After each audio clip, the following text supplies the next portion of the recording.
and welcome, ladies and gentlemen, to the WFO Show, the only show that covers the world of open-wheel racing at the speed you want it, wide open. I am your host, AJ Job. With me tonight, we have Billy Rowley and Tony Main, my sprint car extraordinaires, backing me up here. Of course, tonight is all about the Indycar series. The Grand Prix of St. Petersburg is coming this weekend. We're going to give you a preview of the first week of IndyCar action here in 2014. We're going to cover all the rest of the series as well, but no doubt, all of you IndyCar fans out there, you are going to get the information you desire to get you ready for 2014 this year. So let's go ahead and get straight into headlines, guys, and we'll go with the IndyCar series. First things first, IndyCar rule changes. We are now giving double points to all 500-mile races, Indianapolis, Pocono, California. These races are going to be worth twice as much as any other race on the series. And, you know, Tony, I'll start with you, man. We were talking about this. This harkens back to the days of AAA, back before USAC got involved in the 50s. And how do you feel about this? How do you feel about the Indianapolis 500 being worth more points than any other race? Yeah, the fact that the more miles you put in the car, the more points it pays. It makes sense to me. You have to work harder for those 500 miles. Everything has to go smoother, and you get rewarded bigger. And it helps the oval guys.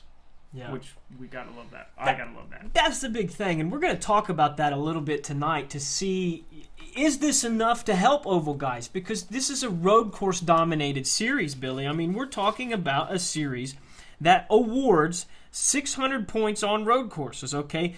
12 of the races are on road courses and street circuits, which, you know, there's 3 double headers on the season when they race Saturday and Sunday. But still, when you run 12 road course races and 6 oval races, there's a big gap there. So this double points that they're adding for these ovals, this makes a huge difference. This kind of evens that playing field out. But is it enough? I think it could be. It'd be pretty neat to see somebody just win every single oval race and potentially, you know, be in a title hunt. But basically, maybe. Right. It was that way at the 500. I mean, Sam Hanks. There's guys that, you know, you win the 500 and they retire and then they hang out, and if somebody gets hurt, then they can win the points. Sure. And I think I think that could be a really cool thing. Give some more incentive to those guys.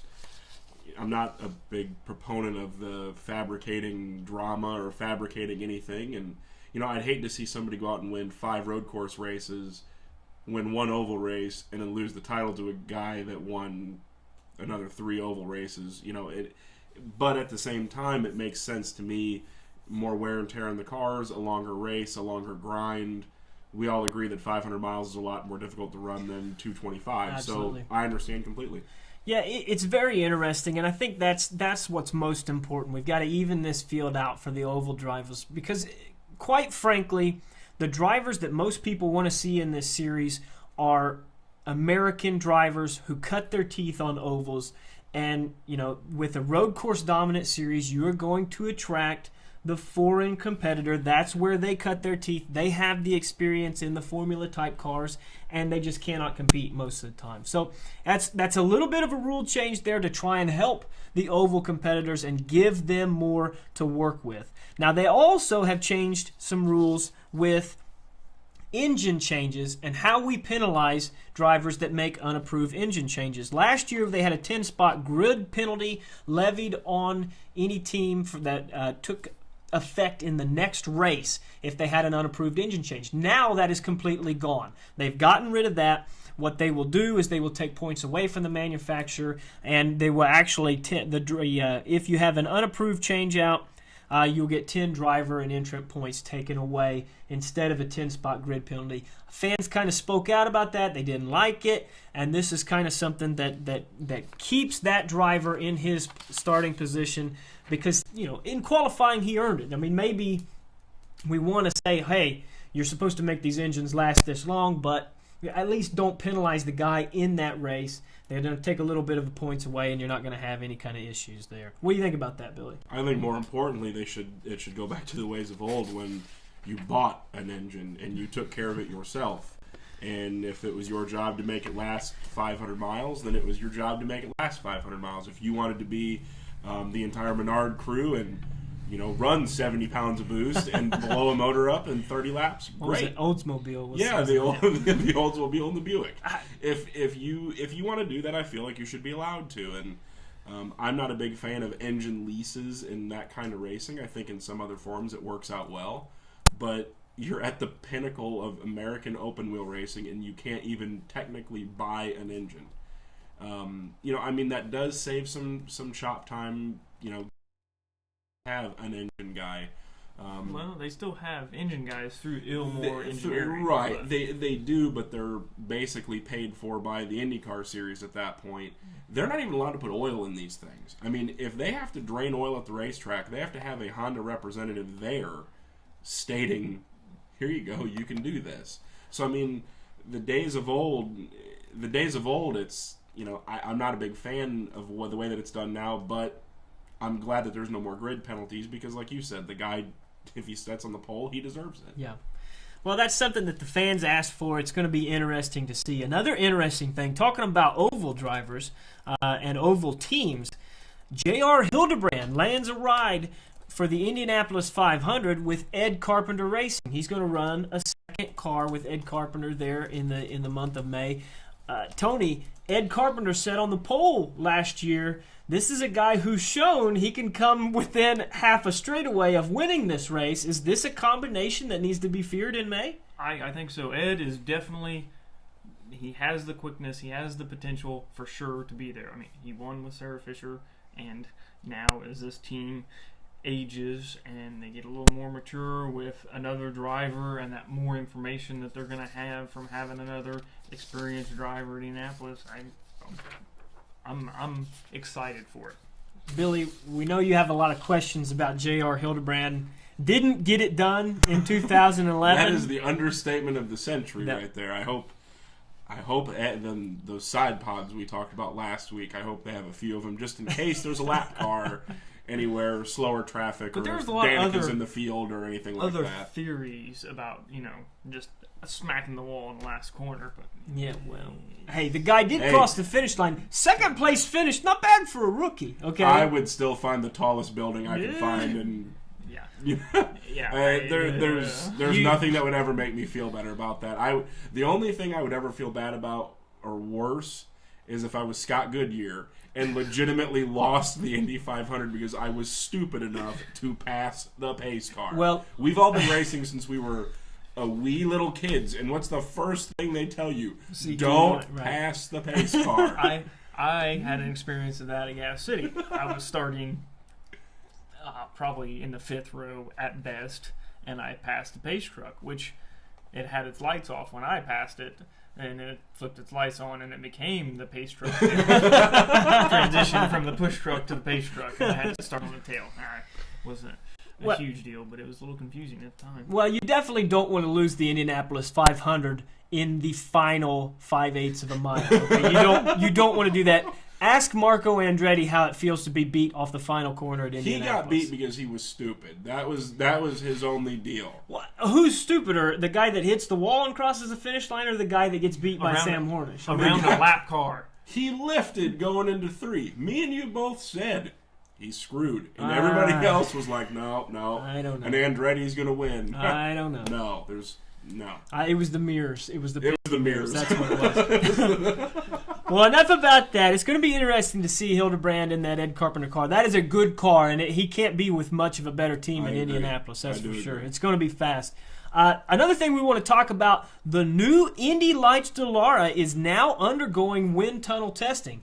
This is a car, okay, of course we got this old Infiniti Dallara chassis from what I believe is 2002, which the Indy Lights have been using. And the problem is it's not a great car to use as a stepping stone to get into IndyCar. This is a car that has a flat bottom, no ground effects on this Dallara, so it doesn't simulate the kind of things that you want a driver to learn to be prepared for an IndyCar. Tony, we're trying to bridge that gap to give drivers a chance to get experience to get into the series. We talked about a guy like Brian Clausen, who did run Indy Lights, but none of that really prepared him all that well for the IndyCar series, even though he handled himself pretty well. Is this a good move to give drivers more experience that pertains to IndyCar to make that stepping stone and to get young American drivers into the series? And that, what you just said, yes, it's good. The big issue is new cars are going to cost a lot more, right, and getting enough cars out there. And if they have a transition period, since that car's been, the Infinity's been around since 2002, there's a plethora of cars out there and parts that are available, and that brings the prices down and lets more teams jump in. But with a new car and the new expense, and the big money teams will go to the new car as soon as they can, because I'm sure it'll be a whole lot better. Well, that's definitely why they kept that chassis, because everybody had one. There was no issue with smaller teams having to put more money into the series. But at this point, I think what they're concerned with is getting experience in the series that will help them get to IndyCar. That's the thing. We've got champions that should be getting chances in IndyCar, but right, people are saying, well, you're not really familiar with this type of car because the flat bottom car just does not give you the same sense of downforce and speed that you get in the IndyCar. Billy, I see this as a good move for the series. It's going to be expensive, but at the same time, we want our teams to step up and invest in the series. And right now, we've got to think about the drivers, right? Does this give young short track drivers, does this give Brian Clausen the chance to get the experience he needs to make a guy in the IndyCar series, a car owner, say, you know what? You handled yourself pretty well with that car. I'm going to give you a shot. Unless it puts another $500,000 or $1 million in their pocket while they're driving it around, I don't see how. You've got car owners, the people that are going to be able to put a Brian Clausen or I'm going to use it just because he's the people's champion, a Dave Darland into an IndyCar, are not Chip Ganassi and the guys that are able to just say, hey, let's put this guy in a race car. I think they do need to work on the feeder program to get to that point, get them some more training. I firmly believe that the Indy Light series is broken. I mean, last year there was, 6 cars at the first race? Yeah, it's the formula works. I think they just have to figure out a way to really bring that expense down in order for I think that would be the key to bring that expense down to where it's not like, the Racing with D.O. show, his dad and grandpa owned an IndyCar that ran the Indianapolis 500. They were a family team that basically owned that car. I would love to see it grow into the point when a quote-unquote family team could afford to run an Indy Lights car, or at least have, with mild sponsorship, be able to race in the series, and then that way prove themselves and say, hey, we did this in the Indy Lights, at least get a chance to move on. I think that's a good stepping stone, and I think that's probably going to be an easier fix than trying to find money for a series that doesn't get a lot of publicity anyway. Well, I think that, that's a pretty safe bet. And I think I hope that this encourages teams to get into the series, to know that the stepping stone isn't quite so large, to know that they have a chance to get those drivers to move on. And of course, if you have more drivers interested in that Indy Lights series, if they feel like they're going to get a chance in IndyCar, they're going to find the money. They're going to bring the money to the teams. It's going to build. So it's very important. And for me, you've got to give the drivers in the second tier the experience they need to get to the final tier. And right now, the Indy Lights series just does not do that. So we have to make changes. 500 horsepower turbocharged engines coming to this car, this setup. Obviously, they're trying to be cost-effective. Hopefully, they can do that. There's going to be a little added overhead for the teams, but this is going to happen in 2015, and I think it's a good move. So that's enough for IndyCar right now. Let's go ahead and move on to Formula One. Formula One news this week, every team, even McLaren and Mercedes, the ones that shined the most in Australia, well, at least without Lewis Hamilton there, They have all said that Australia wasn't a fair representation of what you can expect from their season and that they all will improve.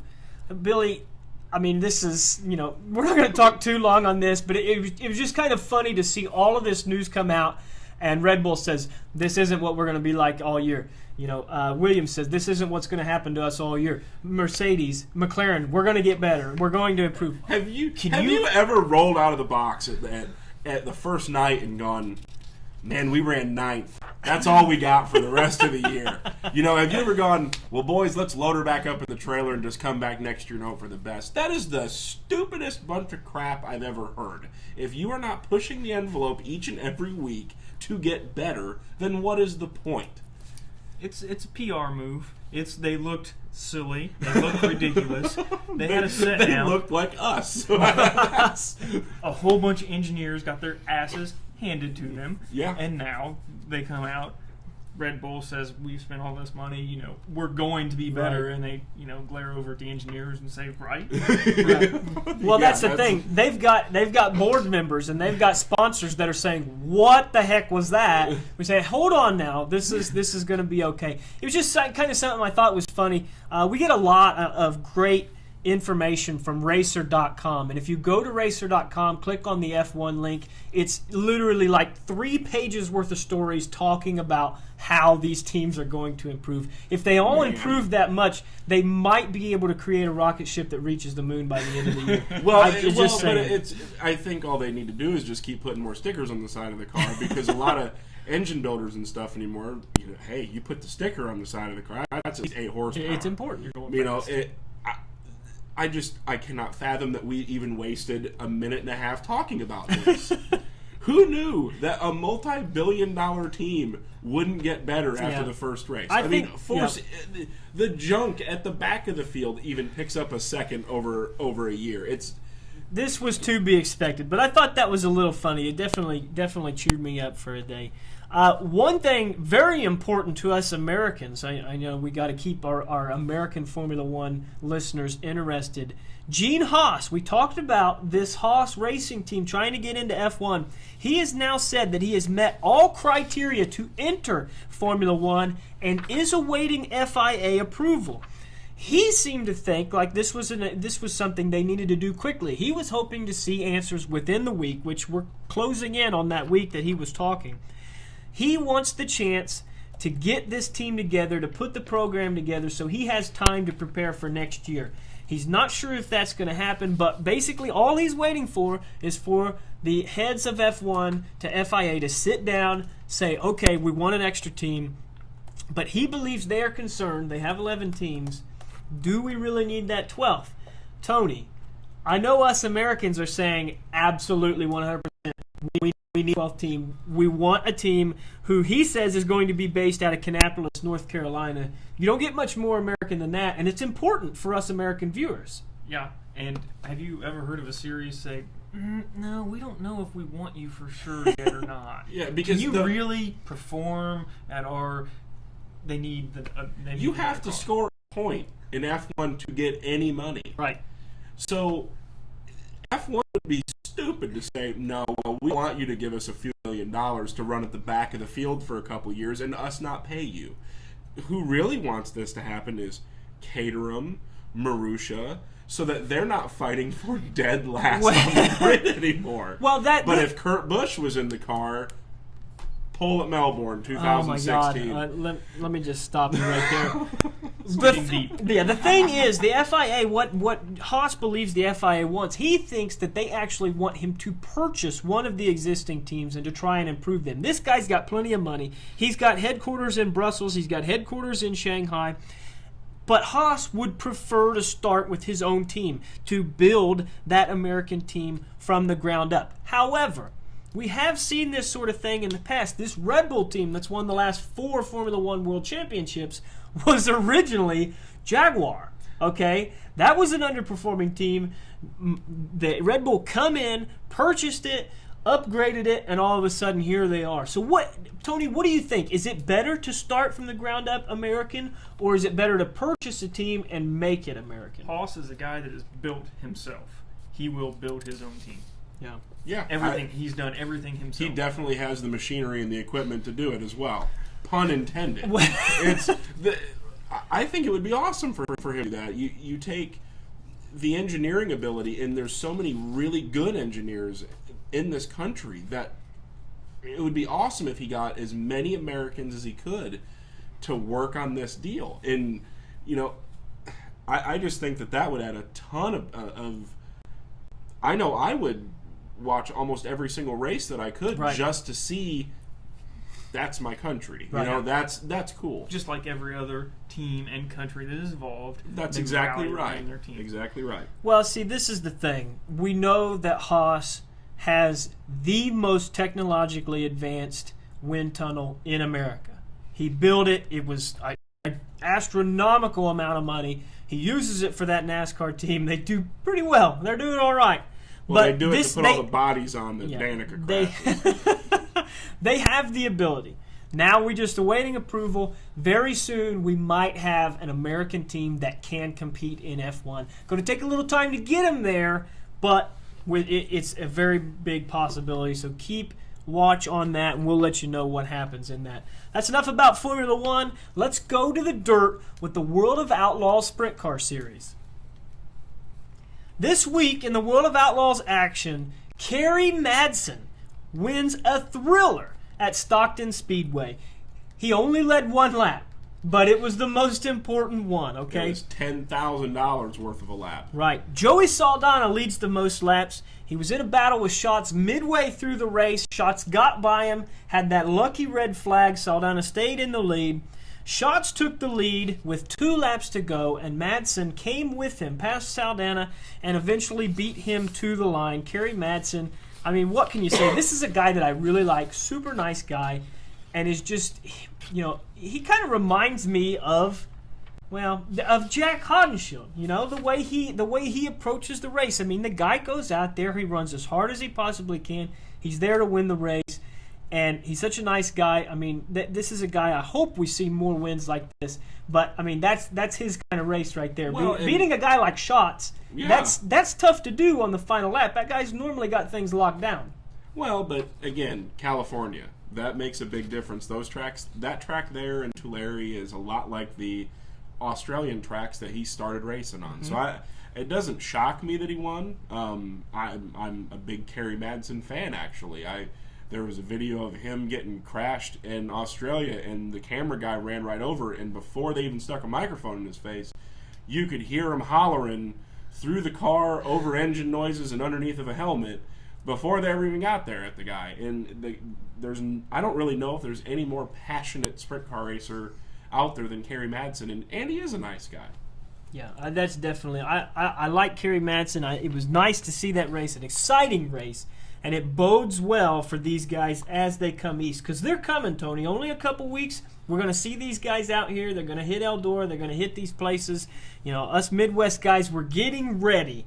And, the thing is, when we see the point standings right now, Paul McMahon and Donnie Schatz at the top. Donnie Schatz closed that gap to Paul McMahon. He's only 6 points behind Darren Pittman, Kerry Madsen breaking into the top 5, and Steve Kinzer.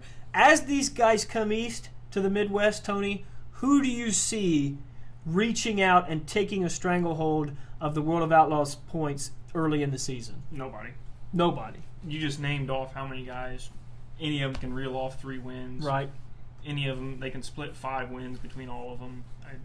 Just like the last 3-4 years, the points are going to come down to the last 3 races of the season. Right. Well, last year it came down to a heat race. Darren Pittman saved the championship by getting around Schatz in the heat race to put himself into the dash and bury Schatz. The way that the format is, it's great you made the show, but you running third compared to second, that could be 5 to 10 rows worth of one pass. So I mean, he saved his championship with that one pass alone, and he didn't win a race since July. Yeah. So. Got to be there every night. Absolutely. Well, not only do those top 5 strike fear into the hearts of anybody with the wing on, 6 through 10, Brad Sweet, Joey Saldana, Tin Kading, Craig Kinzer, and Cody Dura. I mean, these are teams that are well-funded, they're well-backed, they got smart people and great drivers behind the wheel. We are looking at probably what could shape up to be the best World of Outlaws Sprint Car Championship we've seen in a long time. And it's going to be really interesting to see what happens when those guys get to the Midwest tracks and we see that diversity come to the front. But that's enough about the wing cars. Let's take the wing off, do a little talk about USAC. Now, this isn't breaking news, but the No Way Out 40 Jesse Hockett Memorial Race. Which, let's make this clear, this is not a USAC show. This is not a USAC show. Way to go, Brownstown. But Brownstown Speedway, we are kicking off Midwestern non-wing sprint car action this weekend with the Jesse Hockett Memorial. And Jesse Hockett Racing will be entering a car for Jerry Coons Jr. to pilot. Now, Billy, is this the first time Jesse Hockett Racing has entered the Memorial race since it began? I think this one. They've ran the Hockett Memorial race out in Missouri, where he's from. Okay. And I believe, Follow the Corn 3 was actually based on that. Brady Bacon drove one car, and Casey Schumann actually made the field in a 305. And I think it's really, really neat. It's a good way to honor Jesse. He was the definition of WFO. He was a damn good reason to not miss hot laps. If they wrote a check to win hot laps, Jesse Hockett won every single one I've ever seen him enter. And I think it's cool. It's neat that it's coming back. I honestly expect a massive field of cars. There's a lot of people going that I didn't expect to go. Everybody's ready to get racing. Now, the forecast looks horrible. Yeah, it's not looking good. I think we're supposed to get some flurries tonight. So, I mean, that tires got grooves in them. Just go racing. It's fine. It is going to be complicated, but I think this is a perfect schedule. I mean, it's the opening weekend for non-wing sprint car racing in Indiana. All the guys want to be there. All the guys want to get ready because you got the USAC opener at Lawrenceburg the week afterwards. But, I mean, it's great to see this Jesse Hockett Memorial. It's very important. You talked about the type of racer Jesse Hockett was. I mean, this was a guy that you either loved or hated because that pedal was on the floor all the time. He was not afraid to put a slide job on, and he was not afraid to take that slide job to contact measures. That was the type of guy that he was. But Tony, when you talk about drivers like that, you talk about Dave Darlin in his early days. You talk about Jack Hewitt. Those guys that win it or wear it, these are the sprint car drivers that really epitomize the sport. Yep, everybody has to start off aggressive. You find the line, you go over it a handful of times, and then as you learn, you can pick and choose and make better decisions. Yeah. But it's definitely good to see that No Way Out 40 this weekend. Going to be interesting. Hopefully we get it in. Brownstown, that's an excellent racetrack. They really should run sprint cars down there more often. I know the dirt late model stuff really is king down in that part of Indiana. But, I mean, I think you know how we feel about cars with fenders. We can always just take those fenders off and race them. That would be no problem. But that's enough for headlines. Let's go ahead and move on. We're going to give you the question of the day that we're going to explore in the next segment for our WFO discussion. And today's question of the day, please, everybody watching on YouTube right now, go ahead and give us your thoughts on this question. Tell us what you think. We're going to give you our thoughts in the next segment, and we want to include you as well. So, the question of the day, does the change in IndyCar points help bring a balance between oval tracks and road courses in the series? And will it prompt teams to give oval specialist drivers a shot in their cars? The main thing, we've talked about this in F1, do the American fans have anybody to really grab onto in the IndyCar series? The guys that we looked for back in the day that ran on those short tracks that we really connect with and understand deeply. That's what it's all about. Does this give the chance to bring those guys back to the forefront? Whereas right now it's dominated by road course guys who come from overseas. Now, I don't think there's anything wrong with that, but I want your opinion. Do you think this is enough to really get your interest in the series? Can this points change help? So we're going to take a break, and when we get back, we're going to preview the 2014 IndyCar season and discuss the question of the day. You are listening to the WFO Show. We will be right back.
Welcome back to the WFO show.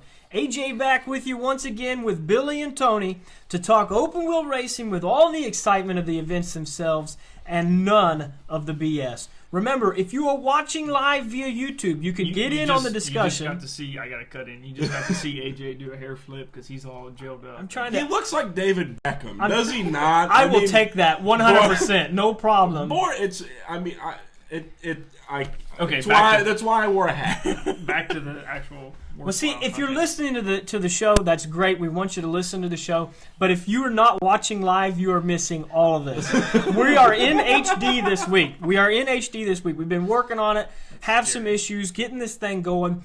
We have a new program that has great production quality. We're going to be able to add in logos. We're going to have a lower third down there with nice print card pictures from Mr. Murray. We're going to have all kinds of fancy stuff that we couldn't figure out yet. But once we figure it out, it's probably going to be in here next week. So definitely tune into the live show next week. Get in on the discussion.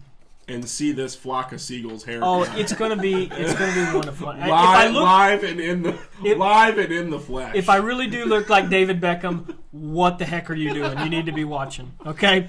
But we do want you to get in on the discussion anytime by commenting in the show feed or by sending us an email at wfoshow@live.com. We can also be found on facebook.com/WFOshow and on Twitter @WFOshow. Like us, follow us, and join in on the fun. Well, we know the IndyCar Series season starts this week. We're going to the Grand Prix of St. Petersburg, the house that Dan Weldon built, some would say. And I think where we need to start with this season, because this is going to be an IndyCar season unlike any other. And it starts as soon as you look at the IndyCar Series schedule. Let me just count this off for you. March, April, May, June, July, August. 7 months, people, and one of those months is just March 30th. That's it. We get 7 months of IndyCar action back to back to back to back. They're going to line them up, and they're going to stop. August 30th, the IndyCar season will be over. This is something we've never done before. Normally, throughout the IndyCar season, we'll drag it out through September into October. We'll have 2 to 3 weeks in between every race. People lose interest. They don't know what's going on. This year, they said, we're going to compact this schedule. Even though we're not going to have as big of a footprint, you're not going to be able to see IndyCar as long throughout the season. You will see it compacted. There will be action almost every week. Billy, what do you think about this? Is this something where you're concerned about losing extra time, where you don't have IndyCar racing in September, or is this something that you think is a good thing because you're going to have races almost every weekend? I think it's great. You're going to have races every weekend almost. Open wheel people by nature are, in my humble opinion, a little bit more hating of downtime. So I mean, it's not a way to rush through a season. It's just, I think it's a brilliant idea to get people interested. If you have a great race, let's say the race at St. Pete is fantastic and everybody loves it. Then they have a month off before they go to another one. Right. Everybody forgot how great that race was. I remember, when it was all ovals. Michigan, then it was Michigan, you had then Kentucky, and then California, all in a row. Right. And it was action every single time, and then you were like, man, I can't wait till Texas. And then there was a week build up for Texas. That's how this is. And now, granted, there's a lot of little S's on it instead of, the little oval mark. But I'm okay with that, at least as of right now, just because it's all bundled together. It's going to be great for the series. I think it's going to promote sponsors. I really think that this is more of a sponsorship ploy than anything, because it's going to bring more people into it at a faster rate. When everybody's, and let's be honest, after August, nobody cares about the IndyCar series anymore, at least on TV, because there's that stupid thing NASCAR does called The Chase. Well, So then everything on Fox Sports and everything else that goes on, they all care about that, and nobody seems to care about the IndyCar series. I understand The Chase. Go ahead, Tony. I'm hoping that this brings with it Next year, there's some September races, and it stays truncated, but it just grows. Right. It leaves it open for add growth. more races. And that's the thing. It does leave Growth. room for growth. Even if you put a race in the middle there, if for some reason, you get Milwaukee back, you can fit them in and things like that. Billy, you talked about the chase late in the year. Here's the thing I want you to remember. And this is something, I've been in soccer for years, okay? And there is nothing more paranoid than an American soccer fan. They're always looking like, how can we get more interest in what we're doing? How do we get more time? All of this stuff. This is something that they think about. And I'm telling you, when the IndyCar Series sat down and made this schedule, they start looking at what happens late in the year. You said that. I'm going to tell you what it really is, the NFL. I wasn't even thinking about that. Good call. You get late into the season, okay, when you get to September, October, November, they start playing NFL football. Even if it's preseason, you get no viewers. They suck everybody away. What are you talking about? It's a little game they play. It's got this ball. It's kind of round, made of pigskin. I know you know what pigskin is. I know what pigs are. I have nothing for it. No interest. But that's the thing. And Tony, do you feel like this is something that allows the series to gain momentum? Maybe they don't have as many months to do it, but you allow yourself to gain excitement in the series. You make sponsors happy, and you create a product through 7 months that is exciting, and you really nail that 7 months that you have. Like you said, you can have a strong presence every week. There's something going on. You can get press out there every week. It stays rolling, and hopefully it keeps building. Yep. Now, on the flip side, it's going to be really tough for teams because IndyCar is traditionally, in the last 10 years, they've had long off seasons. Off team, the crew separates. They come back together. You have a team that goes the whole season. They're going to have more help because everything is condensed. Yeah, that is actually pretty interesting. That is off season going from September to March. It'd be interesting to see how they keep people in work and doing that. That is something I didn't even think about. Another change for this year. Now, this is something that's kind of interesting. The IndyCar Series has mandated dual turbochargers this year. They've done that to avoid big power differentials between manufacturers. Now, Chevy, when they initially made their engine, they made it a dual turbocharged engine because it was not illegal. Okay, this gave them immense power on ovals, and they had a big advantage over Honda. Honda, who had a single turbocharged system, has now upgraded to the dual turbochargers because IndyCar says, look, you guys can do what you want, but we're going to make sure when you do what you want, you're going to continue to stay pretty close. We don't need any kind of a difference because there for a while last year, Billy, it looked like Scott Dixon and Target Chip Ganassi didn't have a shot at anything because they were running that Honda power plant, and it was just at the middle of the season when we got to a lot of the road courses that Dixon started coming on, and all of a sudden he's a champion in an underpowered engine. I'm going Go ahead. to step right in there. Go for it. I like to differentiate. I like to see different stuff where, the Honda last year didn't have the power, but it had the fuel economy, and that played huge in a couple of places where the Chevy guys got to think a little more on their fuel strategy. So I like seeing the differences when everything is the same. Yeah. Well, and then just have one engine. It goes. I mean, I understand. I love the fact that there's multiple engines, but this isn't what. I don't think this is what the vision was when Randy Bernard came out and said, "This is what we're doing. There's going to be we're going to have one car, but yet you can do almost whatever you want with it. Side pod, and then it's 3 engines. Well, Lotus screwed the pooch, and they had nothing anything. Right. And Chevy didn't do anything wrong or illegal, but then Honda throws a fit because we didn't put 2 turbos on it. What fault is that? That's yours. Right. And I guess I'm all for equality, and I want the series to be good, but I don't want it to be fabricated. That's what this seems like. Hey, because the thing that's going to really it's really going to suck is when they do get to Indianapolis, and this really becomes a factor. One team or one manufacturer is going to be 3 miles an hour faster.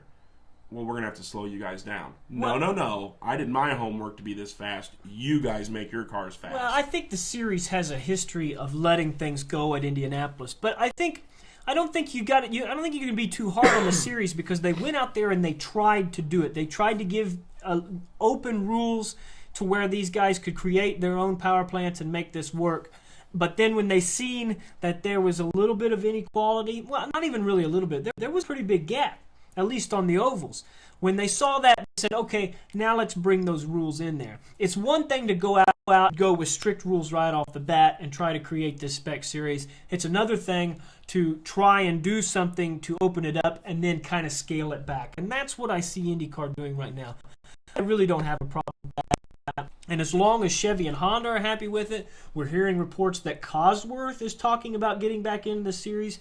Awesome. Rumors Great. of possibly Ford Great. hopping in. They are actively looking for a manufacturer to say, hey, put a badge on this engine. We're ready to rock. So maybe we'll see 3 engines in the series soon. They're talking about possibly having a prototype to reveal at Indianapolis. And then 2015, we got 3 engines vying for that IndyCar championship. Would be great stuff, for sure.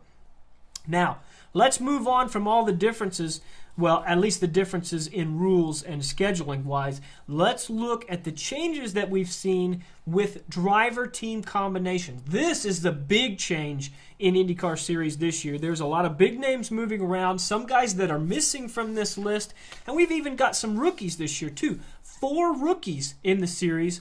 How about AJ Foyt Enterprises and Martin Plowman? Carlos Munoz, the rookie that finished second last year for Andretti Autosport, is going to have a full-time ride this year in the number 34 car. Jack Hawksworth, Brian Herta Autosport is the team there. He's going to be racing for that Brit. Then you also have Mikhail Aleshin, who's going to be running for Schmidt-Peterson Motorsports as a teammate to Simon. I mean, you correct me if I'm wrong. It's been a while since we've seen a really class like that. I mean, we've had rookies trickle in, but to have 4 all at once, guys coming in with significant reputations, especially a guy like Carlos Munoz, and all of them have good equipment.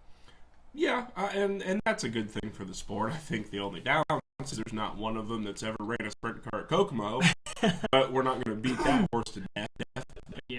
Well, true. I think it's a good fit for series.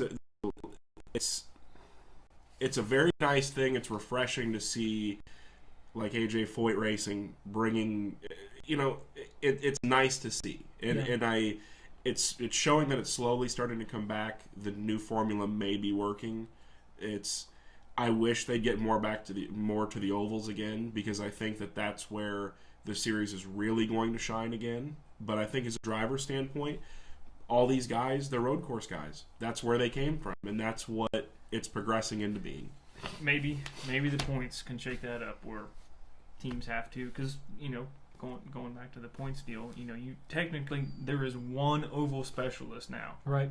Ed Carpenter. Yeah, that's true, and that's another thing for this year. Ed Carpenter's going to be running the ovals in that 20 car, and Mike Conway is going to step in and do the road courses for him as well. So that's something. But good for Mike Conway. Right. Yes. Very it's good for that Mike he's got a ride now. Don't. Yeah, I mean, he almost killed himself at Indy. I mean, give him a. I just. Hey, he's won races. Obviously, he's a good pilot on the street courses. But I just hey, go have some gusto. If you don't have the gusto to run at the ovals, then run the road courses. Well, you got to do something. He's helping Ed Carpenter out, that's for sure. Now, some more big changes that we have. Ryan Briscoe, another full-time ride now. He's back with Chip Ganassi. The last time we saw Ryan Briscoe in a Chip Ganassi car, Chicagoland Speedway, the results were not good. Almost Mike Conway-esque. Quite fireballish, I think would be the word we say. Or Servia, gaining a ride with Ray Hall and Lanigan, who had a transporter fire this morning. That was kind of unfortunate to see. No equipment harm. They're still going to get everything to St. Petersburg with no issues. But, Tony, these are the guys we want to talk about. 2 big changes. No big deal. It's only the defending Indianapolis 500 champion Tony Kanaan replacing Dario Franchitti at Target Chip Ganassi Racing. And then just a small matter of this Colombian who He won a couple of kart championships. He come over, run one Indianapolis 500, dominated, and said, "See ya, I'm going to Formula 1," and then won the Grand Prix of Monaco. And then went Pablo to Montoya. NASCAR. We're leaving out. And then Juan Pablo Montoya, the fantastic guy which should see in the kart days. Team Penske taking over that number 2 ride, teammates with Helio Castroneves and Will Power. I want to ask you, Tony, how big is it to have Juan Pablo Montoya back in the series? And out of these two guys, Tony Kanaan and Juan Pablo, who do you think has the best shot this year? Juan is a smart, aggressive driver, and he's done so much. Just like you said, he's been in so many situations that experience of being everywhere is invaluable in a race car. And with Tony Kanaan, I mean, that is such a team, such a lineup to have that much experience going into a season and going into Indianapolis. I mean, you could sweep the front row very easily. Very easily. Well, and I'm thrilled for Tony Kanaan because let's call it what it is. This is his best opportunity he's probably ever had. Absolutely. I mean, the Andretti car that he won the title in, phenomenal deal. He never went down a lap. He finished every single lap that year. But by far the best opportunity he's ever had, and I really hope he does well in it. And fan favorite, I don't know of anybody that roots against him. There's I like to stick to the Americans and things like that, but he's almost like he's an American just because he's such a good guy, and I'm happy for him. I'm glad he's going to be right up there with the rest of them. I think it's going to be very interesting. It's hard to argue against Tony Kanaan. Being the defending Indy 500 champion, this is a guy we know he has the goods in the IndyCar series. He's never left. He has the experience. He's going to the best team he's ever been with. But Juan Pablo Montoya coming back and teaming up with Team Penske, the guy slimmed up a little bit. That's scary. He's lost some weight. That guy, he has the talent. And I just think back to 2000, and you're like, who in the world is this guy? Chip Ganassi back at Indy for the first time in many years, and he waxed the entire field. Nobody had anything for him. And, everybody has their days. But I think Juan Pablo Montoya with Penske is going to be a big thing. In preseason testing, Montoya has been very quick, okay? In one of the recent tests at Skip Barber, he was quick. This guy has not even strapped on the red Firestone tires. He's still got a little bit of learning curve to master. But you're talking about a guy that can get great speed out of any car. When you have those fast fours on there, he's not going to have any issues. So that's going to be something to look for. And let us know, people on YouTube, who do you give the edge to? Tony Kanaan, Juan Pablo Montoya? Who's going to be the guy that you really expect to do the best this season with what he's got? And I know Kanaan is currently setting a record, or at St. Pete, he will set the record for the consecutive starts, 200 and some odd races. I don't have that number in front of me, but that's a pretty amazing feat in this day and age. That's a Dave Darlin-ish style, 1,000 starts. I like the people's chant insert there. I enjoyed that. Okay, so now let's get to the question of the day. Well, before that, me and Tony wanted to talk really, really fast about something that's very, very important to me and Tony. And I know it is to near and dear to our heart. Okay. In IndyCar news, Jim Nabors announced that this will be his last year singing Back Home Again in Indiana. Me and AJ will not reenact the song if you don't know it. YouTube is fantastic. Back home? But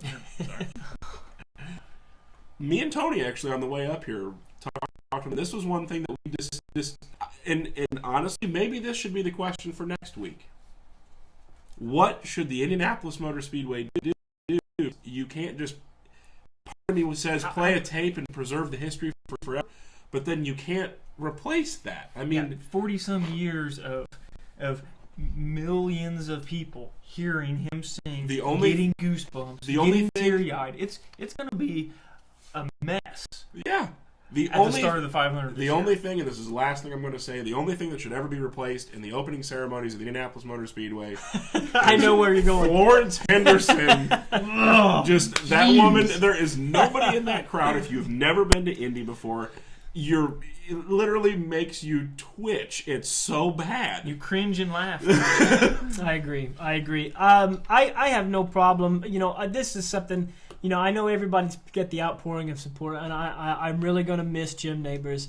I think this was something that at least I and some people have come to expect. We knew his health was getting a little poor. Right. We've seen many years. Just get there. We've Just seen get there. many years recently where he's not even been able to show up, and they've played the taping. I think it's fine. Keep that tape. You don't give that to anybody else. Let it go. People are used to it anyway. They want to hear that voice. Take the best one that you've got out on tape. Play it every year. No problem. Next week's discussion, it's got to be, because there's got to be hundreds of opinions on. There was more people that cared about Jim Neighbors not singing anymore than there was about people caring about Verizon coming on board. Well, it's a possibility. But anyway, I digress. That's what we need to talk about. The people caring. That was part of the question of the day. Balance between ovals and road courses. As American fans, the historic IndyCar fans, they rely on those oval drivers. They relate to those oval drivers. And we've talked about it. The short track fans that go and watch the USAC races, that go and watch the World of Outlaws, when they hear about the Verizon announcement, they hear about all this IndyCar stuff, they don't care. If it's not the Indianapolis 500, they don't even tune in anymore because they feel like they don't have drivers to relate to. They feel like the series does not speak to them. And to a certain extent, I understand that. I love Elio Castroneves, okay? I love him. I love him to death. I love Tony Kanaan. But where I come from in racing, the way I grew up, even though I grew up with IndyCar, it's hard for me to relate to those guys because they grew up in Brazil, running karts, running road courses. They come over here, that's what they knew, and they learned the ovals. Now, but you look at historic drivers, Foyt, Unser, Andretti, all of these guys come up on the dirt tracks, made it to the IndyCar series, and those were the most popular drivers because A, they're American, and B, the everyday man could relate to them, and we knew them because we saw their entire career progression. This change in the oval rules, will we see the oval drivers get more chances? Is there enough star power in the IndyCar series to make these people interested? Because quite honestly, I think we need them. Billy, what do we do? $1 million question. I don't have the answer to that. I don't think that it's going to. Nobody. It's not like F1 where maybe if they paid on owners' points instead of driver points, maybe if the owners' championship was more of an important piece. Maybe a Chip Ganassi would say, okay, you're going to run this track. You're going to run the street courses. You're really good there. You're going to run the road courses. You're really good there. And then I want that guy over there, from Winchester to run the ovals. I don't ever see that happening. I think it would be neat. Kevin on YouTube said something. He said there's, you might need to even go more than double points to attract some of the oval ringers. He made a dig that there's still a lot of points to be earned from turning both ways, which is very true. He even went to the extent of saying double points might even make Danica somewhat competitive. Oh my gosh! Which he's obviously kidding because he knows my dear love for that woman. But it really. I don't see how it's going to hurt anything, but I don't really necessarily see how it's going to help. I would love to see, I would personally love to see more teams like Ed Carpenter's pop up that say, we're not running the road courses. We are just going to go run the ovals. We are going to concentrate on that. We are going to be fat, like a Ron Hemmelgarn or something. I would love to see that. Become an oval team. That's all you do. Menard, run the Indy 500, run, Michigan, run the ovals, and be done. I'm in the same way. Maybe if that gives teams an idea that if we run really good at these 6 races, these 8 races, hopefully it becomes like 10 or 12 oval races. Right. And then they can say, hey, we can finish in the points. We can still finish in money in the points. So we don't have to mess with the road courses. But by the same token, the less ovals that are on the series now, let's not kid ourselves. Whose fault is that? That's our fault. And that is our fault because Kentucky is not on the schedule anymore. Everybody should have supported that race. That race has always been good. Amazing racing. Amazing track to watch a race at. Absolutely. There's a lot of ovals that aren't on this series anymore, but then again, there's a lot of ovals that aren't open anymore. I firmly believe that the IndyCar series should go to Gateway.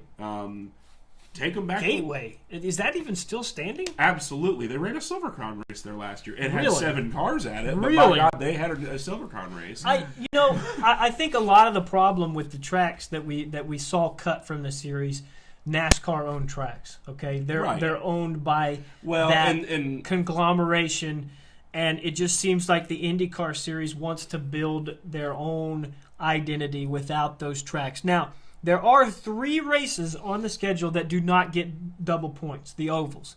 Texas Motor Speedway, Iowa Speedway, and the Milwaukee Mile, which I was not aware was on the schedule, but it's worked in August, not in the traditional June type race. It's going to be run in August. So there's 3 races right there. Is this something where maybe we need to give double points there as well? Or are we standing firm on the double points for the big 3, and then next year we're hoping that we're going to add more ovals in?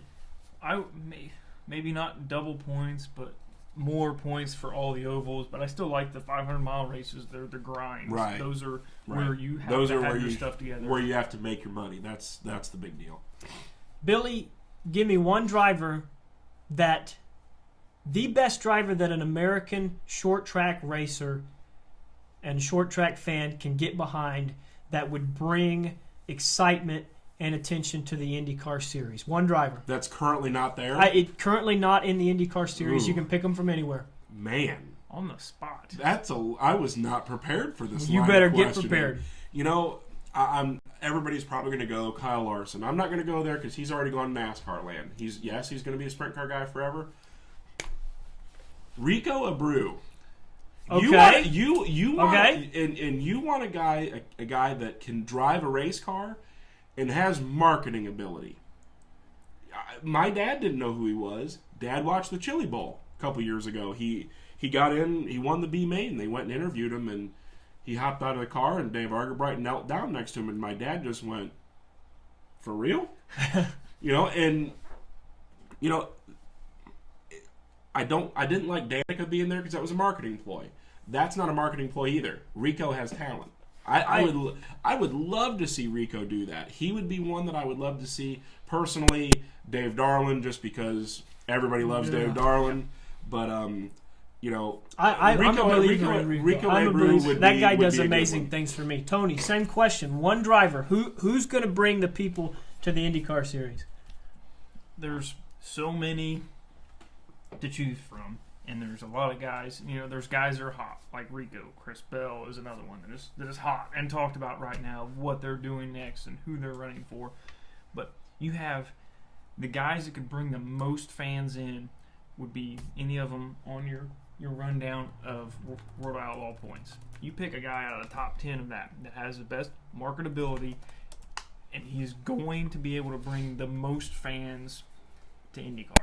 Because they are truly a national series that has a following across the whole country, and they have wing experience. It's a little different style of wing experience, but I'll give you that. I think any of those guys could bring in the most people. I can't believe you guys. I really can't believe you. I shot that question out there, and you just threw it on the ground and stomped on it. I'll give you 2 since you guys both failed me. Kyle Larson. I said Kyle Larson, but he's in NASCAR. You said you're going to leave it. I am going to leave it. Kyle Larson, Brian Clausen. You put those 2 guys behind the wheel of an IndyCar full time. People get interested. If Kyle Larson can get me interested in NASCAR, he can dang sure keep my interest in IndyCar. And Brian Clausen, I'm a believer. I think the guy can drive anything you put him in, and he deserves a shot. And John Stanbro. There's another one. His mustache needs to be at the Speedway. The only shot that any front engine specialist has, and we'll call all sprint car guys front engine specialists. I like that. It makes it sound way more sophisticated than it actually a dirt is. sprint car driver. They have to have the support with a team to do the testing, to get time in a light series, to really get invested in. Clausen didn't have that investment. The USAC money fell apart. One shot in Indianapolis is not enough. You have to have a lot of time in a car to make that transition. Harkening back to the 57 champion of Jimmy Bryant, and then also talking about Hurtubise. Hurtubise was well known for, after he's got burnt, he couldn't hop in a rear engine car because you felt everything through your hands.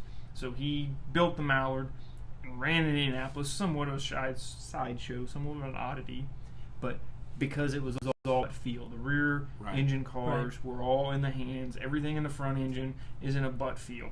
So, getting a guy to go from butt feel to feeling it in his hands, it's going to take a lot of seat time and a lot of investment. And hopefully the Indy Lights cars, the new Indy Lights cars, will give him that chance. It gives a young American driver who's used to something else a chance to get seat time without needing as much money. So that's going to be very important.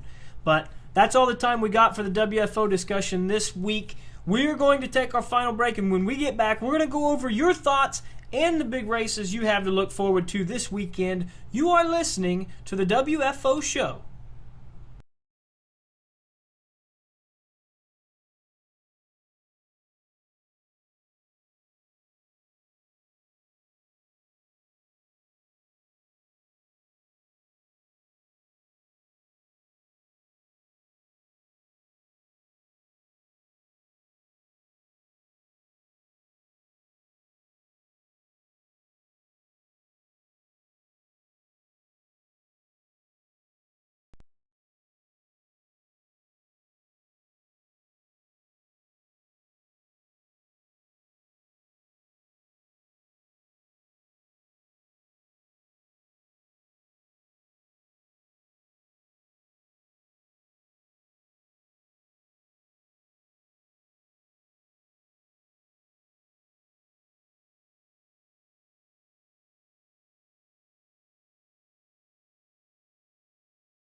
We are back with the WFO Show. For those of you watching on YouTube and participating in the discussion, We thank you for getting involved, and we want to let everyone know that the show is also available on iTunes and Stitcher Radio to listen to at your leisure on your mobile devices. Picked up an iPhone myself this week. Let me tell you, life is easier with Apple products, no doubt about it. But this is where you'll get the music. The live show doesn't have the music yet. We're still working with this production equipment. But you can see us in HD next week. I'm sure we'll have more bells and whistles to add on as this show continues to improve. We've got partners in the works. We should see our first sponsorship come through in April. You'll hear about it in May, doing various things. If you want to advertise on this show, we've got partners coming in.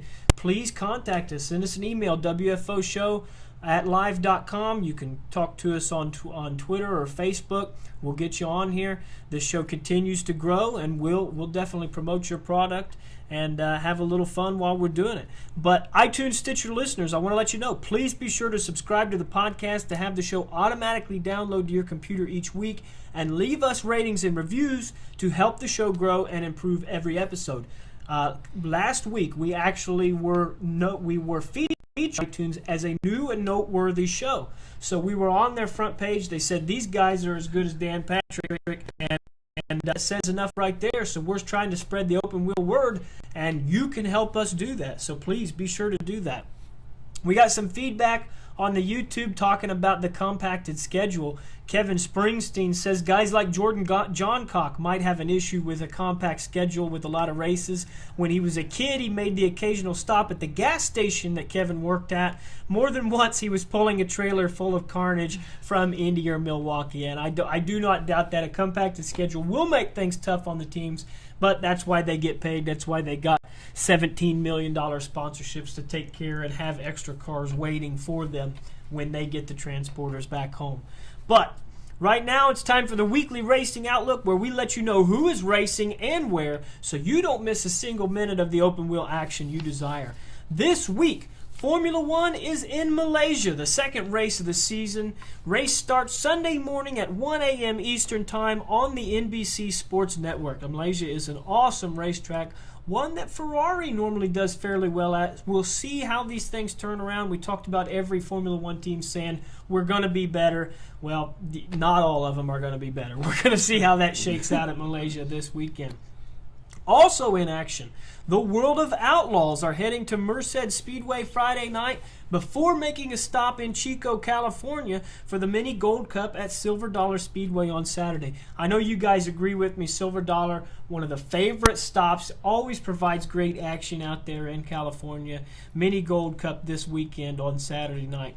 However, the one we're most interested in this week, Midwest Sprint Car Racing, starts up this Saturday with the No Way Out 40 Jesse Hockett Memorial at Brownstown Speedway. Jack Slash and Mav TV will be recording to cover the race on tape delay. One thing we just got word of 19 minutes ago on Twitter, Josh Burton Racing will be making an appearance at the No Way Out 40, and I believe it's Jeff Bland driving that car. Which, if you don't know the story, last year Josh Burton was killed at the Bloomington Speedway. One of those freak accidents that, just one of those things that unfortunately happens in this sport. And as much as it, hurts to think about it, it's great that, some people may disagree, but it is great, I think, that the family is still probably medicating a little bit by racing. Yep. And Tony's the same way, AJ's the same way. Racers medicate by racing. It's what they do. It's just how it is. And glad to see that family still running. Glad to see Jeff Bland in the car. He's definitely gonna give that car a run for his money. And hopefully the weather holds out. Yeah, hopefully the weather holds out so we can be there. So the orange painted Hoosiers will be there in full force, which is good to see. Yeah, forecast this week says for snow on Thursday. We're supposed to have rain Friday and Saturday before sunny and 66 on Sunday, which would be too late. But we will be interested to see that. And like you said, Josh Burton Racing, racing is a family sport. We talked about the dangers last week. And you don't get that. You don't just get the love for racing. You just don't wake up one day and say, hey, I want to go racing. You get that from your family. The family goes to the racetrack. The kids get involved, and it's hard to just drop it all at once. But this sport, and last year we seen it all too much. This sport can be very deadly and very upsetting very quickly. Multiple times last year in sprint accidents like that. But that's the No Way Out 40 at Brownstown.